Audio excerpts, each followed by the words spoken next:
Pending అన్న పదానికి కాంగ్రెస్ జమానా చిరునామా. హస్తంపాటి హయాంలో సాగునీటి ప్రాజెక్టుల పనులు దశాబ్దాల పాటు కొనసాగాయి. ఎస్ఆర్ఎస్పీ స్టేజ్ 2 కృష్ణా బేసిన్ పథకాలే ఇందుకు నిదర్శనంగా నిలిచాయి. ఏళ్ల తరబడి ఎల్లంపల్లి మిడిమానేరు ముందుకు సాగలేదు. కానీ కేసీఆర్ సారథ్యంలో అనేక ప్రాజెక్టులు పరుగులు పెట్టాయి. నిర్ణీత గడువుల్లోనే అనుమతులు సహా పనులన్నీ పూర్తయ్యాయి. స్వల్పకాలంలోనే తుమ్మిళ్ల, భక్తరామదాసు, కాళేశ్వరం, పాలమూరు, సీతారామ ప్రాజెక్టులు రైతులకు సాగునీటి ఫలాలను అందించాయి.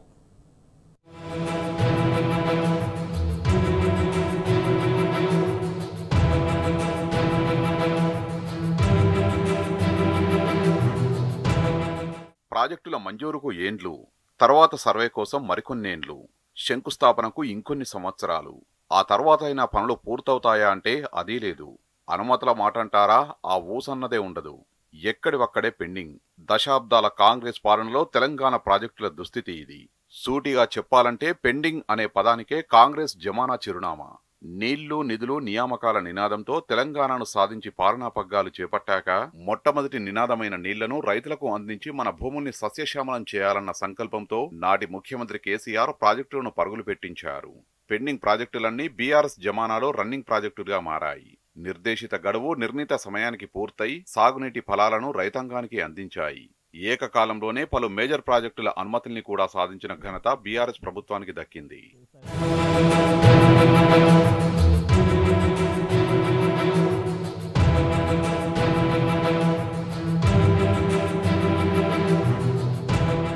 కాంగ్రెస్ పాలనలో ప్రాజెక్టుల పనులన్నీ ఏండ్ల తరబడి కొనసాగాయి. కల్వకుర్తి, నెట్టెంపాడు ఎత్తిపోతల పథకాలే ఇందుకు నిదర్శనంగా నిలిచాయి. ఈ ప్రాజెక్టుల సర్వే కోసం 1984లో జీవో జారీ చేయగా 5 ఏండ్ల తర్వాత సర్వే కోసం సర్కిల్ కార్యాలయం ఏర్పాటైంది. 1997లో సర్వే కోసం 50 లక్షల రూపాయలు మంజూరు కాగా 1999లో పరిపాలనా అనుమతులు వచ్చాయి. 2003లో టెండర్ల ప్రక్రియ పూర్తయి టీడీపీ హయాంలో పనులు ప్రారంభమయ్యాయి. మొత్తంగా ప్రాజెక్టు సర్వేకు 1984లో జీవో జారీ చేస్తే 20 ఏండ్ల తర్వాత ఎన్నికల ముందు తర్వాత అధికారంలో ఉన్న కాంగ్రెస్ పనులు పూర్తి చేయలేదు.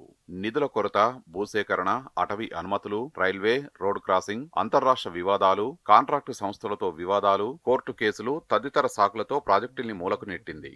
ఎత్తిపోతల పథకాల్లో సంక్లిష్టమైన పంప్ హౌస్, సర్జిపోళ్ల నిర్మాణం, పంపులు, మోటార్లను బిగింపు, విద్యుత్ సరఫరా సబ్స్టేషన్లు, ట్రాన్స్మిషన్ లైన్ల నిర్మాణం, డిస్ట్రిబ్యూటరీ కాల్వలకు కావాల్సిన భూసేకరణ సైతం పూర్తి చేయలేదు.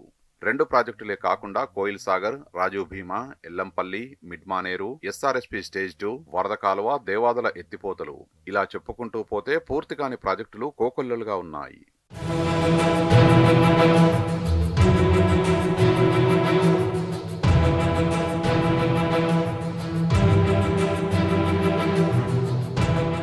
తెలంగాణ రాష్ట్ర ఏర్పాటు తర్వాత కేసీఆర్ సారథ్యంలో పెండింగ్ ప్రాజెక్టులన్నీ రన్నింగ్ ప్రాజెక్టులుగా మారాయి. ఇంజనీరింగ్ నిపుణులతో కూలంకషంగా సమీక్షించి సమస్యలు పరిష్కరించారు.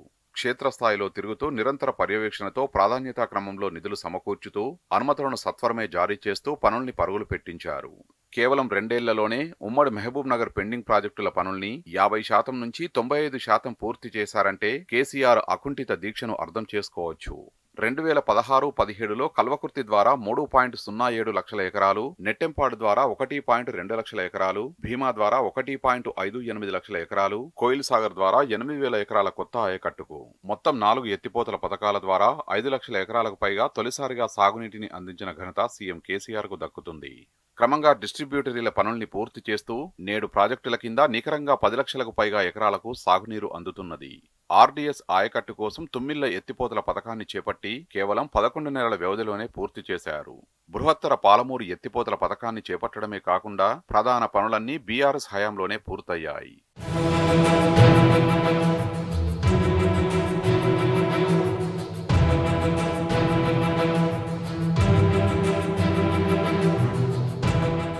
గోదావరి బేసిన్లోనూ మిడ్మానేరు, ఎల్లంపల్లి ప్రాజెక్టులు బీఆర్ఎస్ హయాంలోనే పూర్తయి వినియోగంలోకి వచ్చాయి. వరద కాలువ సజీవ జలధారగా మారింది.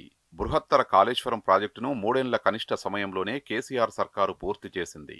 ఖమ్మం జిల్లాలో భక్తరామదాసు ప్రాజెక్టును 10 నెలల్లోనే పూర్తి చేశారు.